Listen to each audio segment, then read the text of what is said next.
Buenas noches, torafejos y visitantes.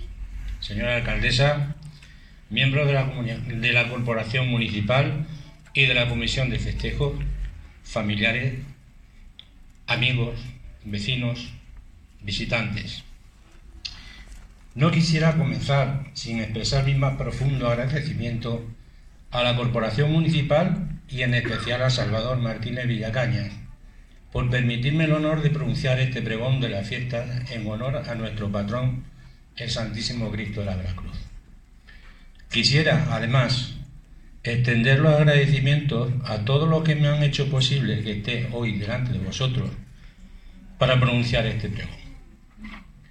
En primer lugar, a mis padres, a mi hermano, a mi hermana, a tíos, sobrinos, primos, amigos, pero sobre todo a mi esposa y mi hijo, que me han apoyado siempre en todo lo que he intentado hacer y han aguantado innumerables ratos de mal humor provocados por el estrés y o por el desánimo.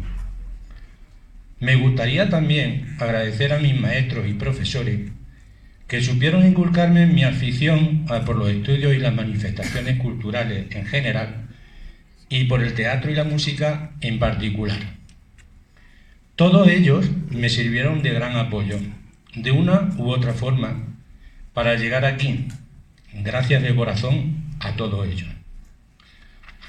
Asimismo, permitidme un recuerdo emocionado a todos aquellos que no pueden asistir a este acto, ni disfrutar de los festejos en honor a nuestro santo patrón, bien porque ya nos dejaron o porque sus obligaciones laborales o su estado de salud no les permiten disfrutar con nosotros durante estos días. En primer lugar, cómo no, a mi padre y mi hermano, que seguro hubiesen disfrutado de este momento tanto o más que yo. También a mi cuñado Salvador, que hace unos años nos abandonó repentinamente y cuyo recuerdo siempre permanecerá en mí. Por último, a mi amigo y compañero de colegio, de instituto y de piso durante mis años estudiantiles, Félix Martínez, con quien tantas experiencias compartí. Todos ellos están presentes en mi mente y sobre todo en mi corazón. El día de Domingo de Ramos, recién estrenadas las vacaciones de Semana Santa, recibí una llamada de teléfono desde un número desconocido para mí. Al identificar la inconfundible voz de Salvador Martínez Villacañas, mi cerebro empieza a imaginar distintos motivos por los que Salvador me podría llamar. Tengo que reconocer que todas las posibilidades que yo manejaba y que se pasaban por mi cabeza eran malas noticias para mí, ya que jamás podría imaginarme el verdadero motivo. Cuando me propuso pronunciar este año el pregón de la fiesta, el mundo de verdad se me vino encima. No porque no quisiera, sino porque para mí es un honor tal que no me sentía capacitado en principio. Empecé a balbucear que no podría porque el 1 de septiembre debería estar en el instituto donde ejerzo como profesor. El pobre Salva tuvo que repetirme varias veces que este año, como es obvio, el día 1 es sábado, hasta que la información penetró con fuerza en mi cerebro. Así que no pude hacer otra cosa que aceptar y tratar de corresponder lo mejor posible a este encargo. Espero que seáis generosos y no me por ahí con muchos tomates, Inmediatamente, al colgar el teléfono, se lo comuniqué a mi esposa y a mi hijo, que estaban a mi lado junto con unos amigos. Y todos ellos coincidieron conmigo en que no podía negarme al honor de dar el pregón de la fiesta de mi pueblo. La decisión, pues, estaba tomada. Lo primero que me viene a la cabeza es la típica pregunta. ¿Qué es un pregón de fiesta? ¿En qué consiste? Bueno, pues la palabra pregón deriva de la palabra praeco, una palabra latina que puede traducirse como pregonero y que se encuentra conformada por dos partes: el prefijo prae, que significa antes, y el verbo vocare, que es sinónimo de llamar en voz alta. Así, pregón es una palabra que se refiere a una proclama, a un anuncio, pronunciada públicamente para que la mayor cantidad de gente posible tome conocimiento de la información que se difunde.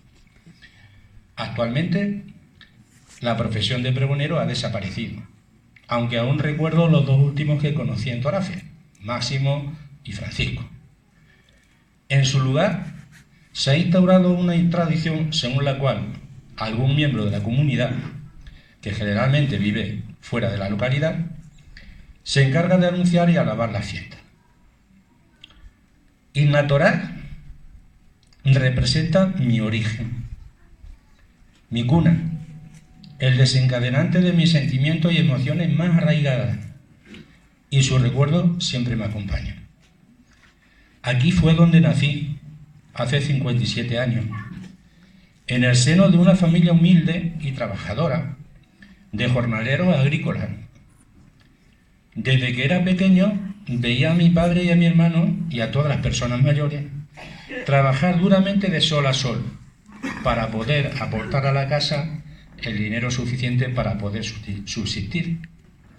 A veces incluso el dinero no alcanzaba y había que comprar lo imprescindible fiado en los comercios, como el de Amaro y Sebastiana, hasta que se cobraban los jornales de la aceituna o las peonadas de la cava, de la vina, etc.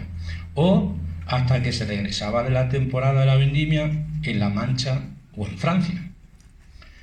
Era una vida dura, llena de sacrificio, de esfuerzo y afán de superación, que no siempre dio los frutos deseados, y muchos de nuestros paisanos, incluido mi propio hermano, se vieron obligados a emigrar a otras ciudades o al extranjero. Desde aquí quisiera rendirles un sentido homenaje. Muchas veces me repetían mis padres cómo aprendieron a leer en la escuela, con el catón, después de haber terminado las tareas agrícolas, y que luego no pudieron continuar los estudios aprendiendo a contar con garbanzos o con habas.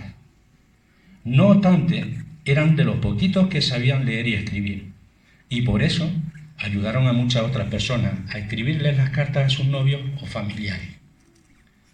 Por esa razón, unido a que no me querían llevar a trabajar en el campo debido a mis problemas con los brazos, supe apreciar la gran importancia de la formación cultural y de los estudios. No obstante, cuando llegaba la época de la trilla, me iba a la era a ver cómo los hombres se dedicaban a trillar las parvas, unos montados en el trillo y otros manejando las horcas para aventar el grano y separarlo de la paja. A veces nos permitían a los chiquillos que estábamos allí que nos montáramos en los trillos, evidentemente acompañado de un mayor que llevaba la rienda de los mulos, porque si no, imaginaban. Era toda una aventura. Otras veces solía bajar con mi padre o con mi madre al huerto que habían sembrado mi padre en las tierras que le habían arrendado y donde cultivaba hortalizas y unos cuantos girasoles. Le ayudaba a regar o a recoger los frutos y a cargarlos en un burro que le había prestado un vecino de mi tío Pepe, que se llamaba Juan Ramón. El vecino, no el burro, ¿eh? O bajaba a los caños con mi tía María, y con mi madre, a recoger los frutos del huerto que había sembrado mi tío Francisco, el marido de mi tía, y que transportábamos en sendos cubos o en espuertas. Algunas tardes acompañaba a mi madre a vender los espárragos que había traído mi padre y que ella había organizado en manojos para venderlos después por las casas. Como veis, la vida de los hombres y mujeres de Torafe era dura, pero la de las mujeres especialmente, ya que no solo se encargaban de tener limpia y en orden la casa y cocinar, sino que también ayudaban a sus maridos o padres en las labores del campo y se encargaban de ir a la mina por agua o a la extrema a lavar la ropa, cargando con ella, con la ropa, durante 1 o 2 kilómetros en los barreños apoyados en los ijares o sobre la cabeza y con sus hijos alrededor. Recuerdo ver a mi madre arrodillada en la extrema, lavando la ropa junto con mi hermana, mientras que yo me dedicaba a corretear y jugar con los demás niños que habían bajado con las otras mujeres. Luego subíamos al pueblo y en cuanto entraba en casa tendía la ropa limpia para secarla y se ponía a hacer la comida mientras que barría y fregaba. Lo admirable es que además de todo eso, aún les quedaba tiempo para ejercer de enfermera o de médico, cuando nos hacíamos alguna raspadura en nuestros juegos, o de psicóloga cuando nos felicitaban por alguna tarea bien hecha, o nos apoyaban cuando teníamos algún contratiempo, o de maestras cuando nos ayudaban a realizar algunas de las tareas del colegio, aunque pocas veces, es cierto, ya que a duras penas sabían leer y escribir, sobre todo con las manualidades. Aún recuerdo un crucifijo hecho con garbanzos y un mapa de España hecho con una tabla y una chincheta, donde cuando unía la chincheta, que representaba la capital de una provincia con su nombre, se encendía una luz.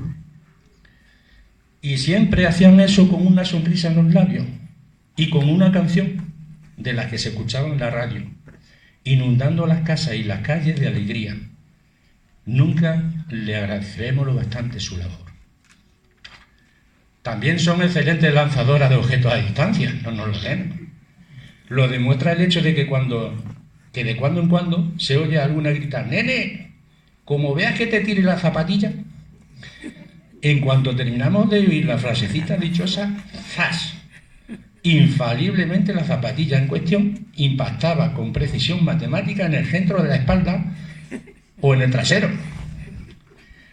Lo malo es que a continuación teníamos que llevarle la zapatilla. Para ello avanzábamos muy despacio con el brazo extendido lo más que podíamos y preparados para intentar esquivar el posible zapatillazo en las nalgas. Pero ¿qué? No hay forma humana de evitar el temido golpe. Como veis, en cuanto colgué el teléfono, empezaron a acudir a mi mente miles de recuerdos que trataré de resumir y ordenar para no ser demasiado prolijo o aburrido, y que lógicamente no tienen nada que ver con las faenas agrícolas. Aunque en cuanto tuve la edad apropiada, no me libré de ir a la vendimia francesa para ganar dinero con el que pagar parte de mi estudio. El primer recuerdo que se refiere a mi infancia más temprana, cuando vivía en la Cuesta del Cañuelo, en una casa que pertenecía a mi tía María. Allí mi vida transcurría entre los juegos con los demás niños de la calle, especialmente con una niña que vivía al lado y de cuyo nombre no me puedo acordar, y la visita a casa de mi tío Manuel y mi tía Ana, que vivían más abajo, o los juegos en las eras, justo detrás de la escuela, en lo que hoy es el barrio del Calvario. Allí jugábamos a las bolas, a las canicas, como se dicen por otros lados, a los platillos, a los cromos y, claro está, al fútbol. Pero mi juego favorito era imitar a los héroes que vivían por televisión. Pero no en una tele propia y privada, ¿no?, sino en la tele del bar al que me llevaba mi padre de vez en cuando, ya que entonces había muy pocos televisores en el pueblo. Luego, al cumplir los 6 años, empecé a ir a la escuela con don Manuel García Luna, y ahí empezó ya a marcarse mi destino. A pesar de que tuve que repetir el primer curso por cabezota, porque sea. Un acontecimiento vendría a marcar mi vida definitivamente, estando ya viviendo en la calle Saúco, y es que al intentar imitar a Ivanhoe, el protagonista de la serie de televisión que me gustaba ver en la casa de una vecina, me rompí el codo del brazo derecho. Era la segunda vez que me rompía un codo. Unos años antes me rompí también el izquierdo. Y a partir de ese momento tuvimos más o menos claro que mi vida no iba a girar en torno al trabajo duro del campo y que me tendría que buscar una alternativa. Coincidió ese hecho con que empecé a ir a la clase de don Antonio García Luna, hermano de don Manuel, quien me inculcó mi pasión por la lectura y los estudios. Él sabía que me gustaba leer, que cogía cualquier hoja escrita que se encontrase en el suelo y no paraba hasta que no la leía por completo. Así que me puso al cargo de la biblioteca del centro para controlar los préstamos a mis compañeros y me orientó en mi lectura. Poco después llegó al pueblo uno de los profesores que me han influido, don José Ramón Santervaz Moya, quien además de francés, mi especialidad como profesor ahora, me dio clases de historia, entre otras cosas.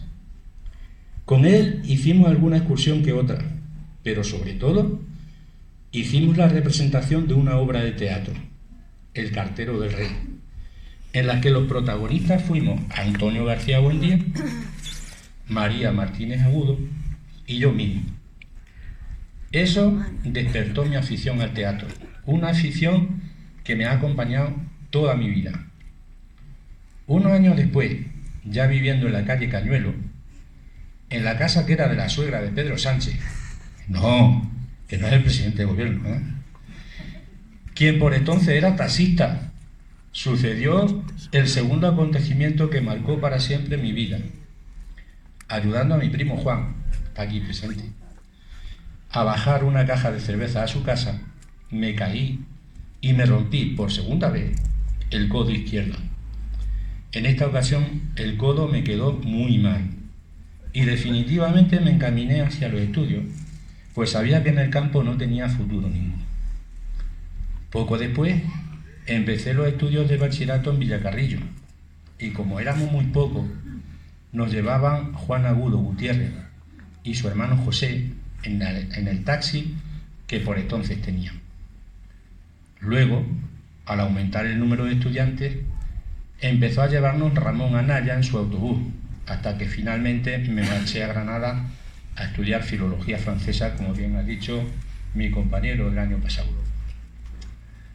Pero no solo recuerdo cosas relacionadas con los estudios, también vienen a mi memoria distintas travesuras propias de la edad, como las típicas peleas entre grupos de muchachos, o salir de paseo por los alrededores del pueblo y asaltar a algún huerto dando buena cuenta de alguna lechuga, algunas matas de garbanzo o alguna torta de girasol, con el riesgo de que nos sorprendiera el dueño y nos diera un capón y luego se lo dijera a nuestros padres. En este caso nos esperaba una buena al volver a casa. En invierno la cosa estaba más parada, ya que todos y todas estaban en el campo realizando las labores de recogida de la cosecha de aceitunas. Pero gracias, una vez más, a Salvador Martínez Villacaña, se empleó un local de la calle Castillo para que los jóvenes pudiésemos tener un sitio de reunión y entretenimiento. Allí jugábamos a diario al ping-pong o al ajedrez, a las ramas, etc. Y los domingos y festivos se celebraba un baile para jóvenes y mayores, hasta que empezó a abrir sus puertas la discoteca Cráter, que se constituyó en el sitio de reunión de los jóvenes. Cuando llegaba la primavera, teníamos la costumbre de salir de paseo por la carretera y aprovechábamos la siembra de trigo que había antes de llegar a la revuelta de San Cristóbal para atar al diablo. Se trataba de un juego consistente en hacer un nudo en los tallos del trigo que aún estaban verdes. O cogíamos las flores de avena y se las lanzábamos a los muchachos o muchachas. A continuación, contábamos las flores que se le habían quedado pegadas a la ropa y le decíamos entre risas que ese era el número de novios o de novias que iban a tener en su vida. Luego nos subíamos a la plaza y nos dábamos largos paseos entre la plaza y el Paseo del Solano o el de la Cava. De vez en cuando nos tomábamos un refresco en una tienda que había enfrente del bar de Lorenzo, para mí siempre será el bar de Lorenzo, que era un sobre azul y otro blanco, que había que mezclar en un vaso de agua y tomárselo antes de que se aparecieran las burbujas. O nos comprábamos un polo o unas chuches en casa de Juan Ángel, poco más tarde en el kiosco de Kiki. Pero la época que todos esperábamos con ansiedad era el verano, y sobre todo el mes de agosto y de septiembre. Los domingos asistíamos al concierto de la banda de música. Me encantaba oírlos tocar, y allí se inició mi otra pasión, que es la música. Sobre todo ahora que mi hijo toca en la banda de Talarrubia, cuando los estudios o el trabajo se lo permiten. En el mes de agosto ya empezaba a notarse el ajetreo que precede a la celebración de la fiesta. Sobre todo cuando, a falta de un par de semanas, los operarios del ayuntamiento empezaban a poner los tablaos y a tapar los portillos, para terminar extendiendo la arena por el suelo de la calle Carrera, por donde luego pasarían los toros en los típicos encierros. Aunque yo aún recuerdo cuando se hacía un ruedo en la plaza de San Fernando y se traían novilleros para torear las reses bravas que la noche anterior se habían corrido en el encierro. En ese momento el pueblo empieza a oler a fiestas. Los emigrantes torafejos, aquellos que a partir de los años 60 se vieron obligados a marcharse a otras ciudades españolas o incluso al extranjero, empiezan a venir de nuevo a visitar a los familiares y amigos, y el barullo en las calles, comercios y bares se intensifica. La alegría y el jolgorio empieza a hacer su aparición, y todos empezamos a prepararnos para los días que se avecinan, comprando ropa y calzado nuevo que estrenaremos el día 3 de septiembre para honrar a nuestro patrón.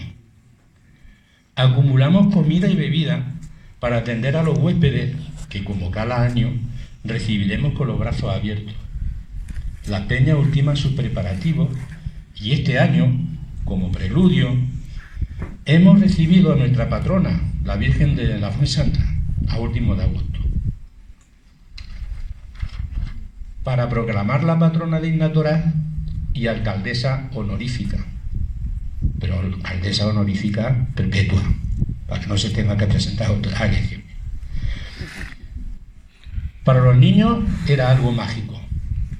Los juegos cambiaban en esta época y en vez de a la bola o a los platillos, jugábamos a los toros. Cuando los mayores veían a los niños jugando, empezaban a sonreír más que de costumbre, y poco a poco entrábamos en la vorágine de los últimos preparativos. De pronto aparecían las cunicas o el tío el turrón. Luego llegaba la caseta de los churros y se engalanaba la verbena. Casi sin darnos cuenta, llegábamos al día 2 de septiembre por la noche. La empresa encargada de la pólvora ultimaba los preparativos y finalmente se prendían los fuegos artificiales que anunciaban a paisanos y forasteros el comienzo de la fiesta. Al final, el trueno gordo anunciaba el final del día, tras una traca final que nos obligaba a todos a taparnos los oídos. Afortunadamente es una ceremonia que no cambia en el tiempo. Por fin llegamos al día 3, el día del patrón, del Santísimo Cristo de la Veracruz, y todos nos vestimos nuestras mejores ropas y acudimos a misa. Luego, tras el sonido de la rueda, que una vez más nos anuncia el comienzo de la fiesta, todo el mundo se lanza a la calle llenando los paseos, terrazas y bares, para después comer en familia, prepararse para la procesión y asistir a la verbena y al primer encierro. Llegada la hora, todo el mundo aguardaba expectante la llegada de los protagonistas, los toros. En mi niñez, los toros salían del Molino el Niño, entrando al pueblo por el arco de la Virgen del Postigo. Después, se desencajonaban directamente en la plaza a través del callejón de los coches. Es un proceso lleno de emoción y en el que a veces se masca la tragedia, aunque afortunadamente nunca ha habido que lamentar víctimas mortales, por lo menos que yo recuerde. En cuanto a los animales son anunciados por el tradicional cohete de la 1 de la noche, mujeres, niños y personas mayores se apresuraban a subirse a los palos ante los tablados, o a los balcones de alrededor, o a resguardarse detrás de las barreras al efecto, mientras que los jóvenes del pueblo y los forasteros se preparaban nerviosos para correr delante de los astados y hacer los típicos recortes que tanto nos gustan a todos, y provocando los gritos nerviosos y asustados de todos, especialmente de nuestras mujeres, con el típico ¡ah! Uy, casi lo pilla. Pero ¿cuáles son los orígenes de nuestra fiesta? Estos orígenes ya los han situado muchos antes que yo, en el momento de la batalla de las Navas de Tolosa en 1212, una batalla ganada por Alfonso VIII, y la posterior conquista de Ignato Orás por su sucesor, Fernando III el Santo, allá por el año 1235. Pero ya antes de eso, antes de la conquista de Ignato Orás, se festejaba en nuestra ciudad, en nuestra localidad, el final de las cosechas, y los habitantes de nuestro pueblo aprovechaban para vender o intercambiar sus excedentes y procurarse de las herramientas y utensilios, así como de los productos y víveres que iban a necesitar durante el año siguiente. Así, los cristianos aprovecharon estos festejos y los dedicaron al culto del Santísimo Cristo de la Veracruz, y según el fuero otorgado a la villa de Ignato Orás por el rey Fernando III, se fijó como día de mercado el martes, estableciéndose 17 días de festejo en lo que lo comercial y lo lúdico andaban parejos. Buhoneros, sastres, traperos, caldereros, herreros, orfebres, esparteros, arrieros, taberneros, 1001 oficios y trajinantes inundaban la población con un continuo voceo, ejerciendo el trueque de paños y aceite, mientras a las inexcusables celebraciones religiosas se le sumaban populares corridas de toros, cintas y cañas, en la plaza y en la corredera, hoy la carrera, que recibe su nombre por ser precisamente el lugar donde se celebraban ese tipo de actos públicos. Tras muchas vicisitudes, las fiestas patronales quedan reducidas a los 5 días que todos conocemos, y en los que el eje central está constituido por la suelta de vaquillas en los típicos encierros nocturnos y la correspondiente repetición del encierro todas las tardes a partir del día 4 y hasta el día 7 en que se cierran los festejos. Para el día siguiente, es decir, el día 8, ir en romería a la ermita de nuestra patrona, la Santísima Virgen de la Fuensanta. También es típica la verbena popular, que se sitúa en el depósito de las aguas y que año tras año ameniza las noches para que chicos y mayores se diviertan y bailen hasta que aguante el cuerpo. Pero lo que da sentido a la fiesta de patronales de Ignato Orás es el carácter de convivencia y de reunión que han ido adquiriendo poco a poco a lo largo de los años, y como reminiscencia de aquellos días en los que los habitantes de la localidad y de toda la comarca aprovechaban para festejar el final de las cosechas y se preparaban para el invierno, así como para reparar o sustituir aperos, caballería, semillas, etc. Ahora sirven para que familiares y amigos, separados por la distancia, se reencuentren y vivan unos días de camaradería, amistad y alegría, así como para relajarse y descansar de la dura vida de nuestros paisanos.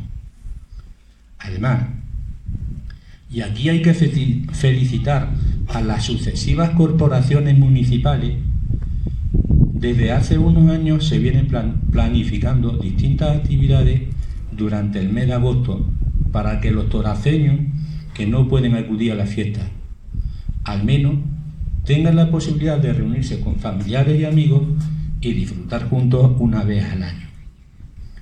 En ese sentido, no es extraño que en esos días se escuchan en todas las conversaciones los mismos temas, los recuerdos comunes de familiares y amigos, esos recuerdos en los que perviven personas, situaciones y acontecimientos que nos han ido marcando a todos en el transcurrir de los años. Agradeciendo la enorme paciencia que habéis tenido y sobre todo que no me hayáis aporreado a tomatazos, finalizamos este acto con la invitación expresa a participar en nuestra fiesta en honor del Santísimo Cristo de la Veracruz, con una serie de recomendaciones que espero sigáis a rajatabla. Bebed, comer, correr, gritar, cantar, bailar, saltar, disfrutar de los vuestros, gozar todos juntos en paz y en armonía. Y sobre todo, gritar conmigo: ¡viva Innatorá! ¡Viva! ¡Viva el Santísimo Cristo de la Veracruz! ¡Viva! ¡Viva la Santísima Virgen de la Fuensanta! ¡Viva! ¡Felices fiestas a todos!